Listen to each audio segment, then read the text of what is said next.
Hello there and welcome. I'm Bob Proctor, and I'm going to share an idea with you that has literally changed my life. It's something that has evolved over the years. I've had some absolutely incredible mentors or teachers in my life, and I've been led to some pretty strong convictions over the years about what you and I are capable of doing. Unfortunately, I think many people go through life thinking some people got it and others don't. I've often said that most people are extras in their own movie. They make someone else the star and they never live up to their potential. See, the truth is, there's no one alive that can even guess at what you and I are capable of doing. The wisest scientist alive cannot guess at it. There's only two sources of reference we have to go to find out anything about ourselves. One's science and the other's theology. Now, both of these areas clearly indicate that you and I have infinite potential. Think of what that means for a moment. I've thought about it for a long time, and I've come to the conclusion I don't really know what that means. Infinite means no end. It just keeps on going. Doesn't matter how much we do, we can do more. Doesn't matter how well we do, we can do it better. All we have to do is take a look at world records and Olympic records in sports. Take a look at it in business. Take a look at what we have accomplished, the way we communicate today, the way we travel around the world. We're not living in the same world we used to live in. The world isn't getting bigger. The world's getting smaller. It's shrinking. And that's all because we're becoming aware of who and what we are. Well, you see, I have come to the conclusion that you and I are spiritual beings. Now, I would like to clarify something right at the beginning. I am not getting into religion here. First of all, I'm not qualified to talk about religion, but I believe I am qualified to talk about the spiritual aspect of our personality because I've studied it for 50 years, in another year or two, and I've worked at it for 40 years. Every day, all day. I just keep working at this, and I have come to the firm conviction that you and I are spiritual beings. We live in a physical body. And I think most people grow up and they think this is who they are. This is not who they are. This is the house we're living in. This is a body. This is a molecular structure. We are really spiritual beings. Now, for my own, I honestly believe if your program of development doesn't have a spiritual foundation, it's incomplete.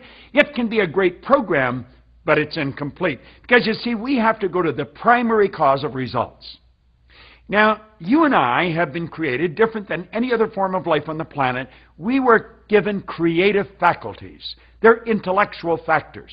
Now, it's a strange thing. I taught a seminar to a group of school teachers, a couple of thousand of them. It was a number of years ago. Not one of them could tell me what our intellectual factors were.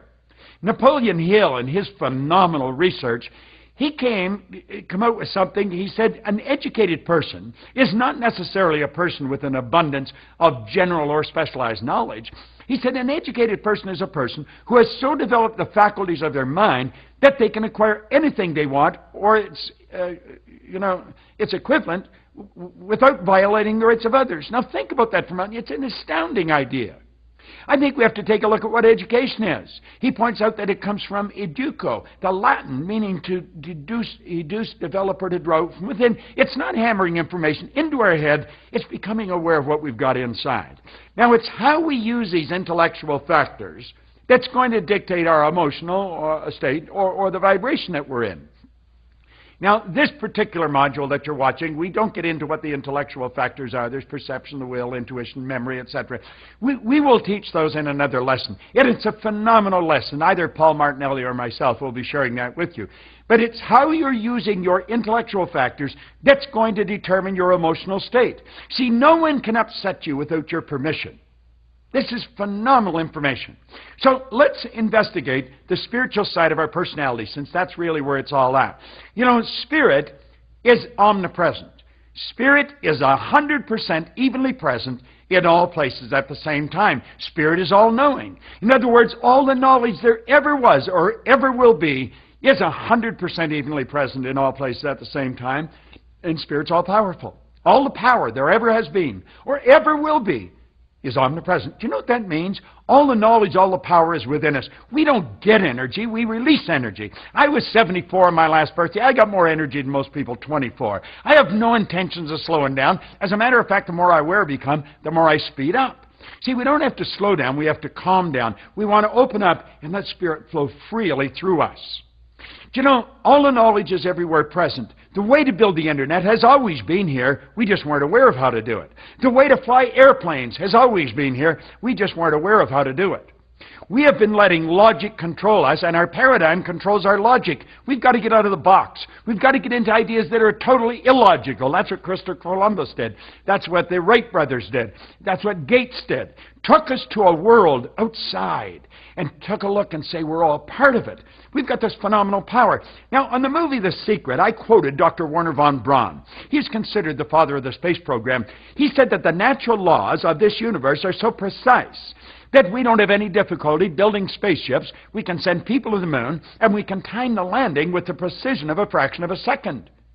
He also said these laws must have been set by someone, which is an interesting point. See, I see the laws as the uniform and orderly method of the omnipotent God. A law is something that happens every time with every person everywhere. Well, one of the laws is the law of vibration. Now, the law of vibration operates on frequency. The law of vibration decrees everything moves, nothing rests. The wall that may be surrounding you right now is moving. If you took a microscope and looked at it, you'd see it moving. I've often pointed out in seminars that a body in a coffin is moving. They usually think I've really lost it at that point. But if you look at the remains in a corpse, you will see it moving. And if it wasn't, how would it ever change to dust? Now, that should keep you thinking for about 20 years. There are millions and millions of levels of vibration. We just got a few of them here on the screen. And let's think of this for a second. The highest part of you is the spiritual part, and the lowest part is the physical. Now, sitting right here in the center, the control panel in our life is what we've been given to choose with. We choose to grow or not. See, the basic law of life is create or disintegrate. Well, we've got this intellect, and if we use it properly, we will start to understand that every frequency is hooked up to the one above or the one below. Now, we're going to go a long way with this concept. That means that everything is connected. Everything, there's just one power, and everything we see is the manifestation of that power. But let's keep moving on here for a moment. Let's suppose we take a look and we see the S for the spiritual side, the I is for the intellect, and the P is for the physical. Now, let's take and activate our intellectual factors, one of them. Yet we activate it and something in us starts to change. And we tap into the spiritual side of our personality. Where is spirit? Spirit's everywhere. Where's thought? Thought is everywhere. And we can think. It's the highest function we're capable of. And we pull the thoughts together and we build an idea. And by holding on to that idea must move into physical form. Andrew Carnegie one time said, any idea that is held in the mind, that's emphasized, that's either feared or revered, will begin at once to clothe itself in the most convenient and appropriate form available. Now think of this for a moment. The results in your life are the manifestation of the ideas that you have been getting emotionally involved with. We've got the ability to think. We can think of new ideas. We can start to look at ourselves differently. We can start to understand that we really do have infinite potential. And all those reasons why you can't win, throw them out. Accept these ideas of how you can. There is no one alive that can guess at what you're capable of doing. I'm going to tell you what you're going to do. You're going to do exactly what the ideas you're emotionally involved with will dictate. Take a look at your results, and if you want to change them, start to understand this lesson. Understand it in depth. Understand about the phenomenal potential. You've got deep reservoirs of talent and ability within you. That's what the iLearning is all about. It's helping you understand this. All the greatest teachers in the world have come together to share this with you for pennies. Cost of a good lunch. And you've got this every day, all month. Start to understand the spiritual truth about who you are and the marvelous mind that you've got. You are a creative being. You can create, and you are creating the life that you're living. If you don't like it, change it. I didn't like mine, and I changed it. Today, I'm happy, healthy, and wealthy. And you know something? I'm working on a great big new idea. And I know it's going to move into form. I want to suggest you do the same thing. This is Bob Proctor, and thank you.